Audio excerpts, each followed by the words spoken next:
হ্যাঁ হ্যাঁ অনেক আছে। তাহলে ওঠ। এই তুই পালাবি না কিন্তু। আরে না, পালাবো না, তুই যা তাড়াতাড়ি।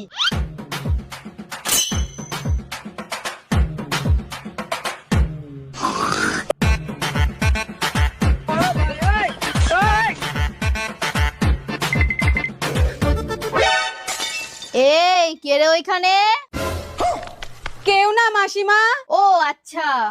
এই কে বললি রে, কে বললি? দাঁড়া দাঁড়া বলছি। আমার ঘড়ি চুরি করে বার করছি। ওঠলা, তো দাদুর বন্দুকটা নিয়ে আয় তো। ওরে বাবা রে,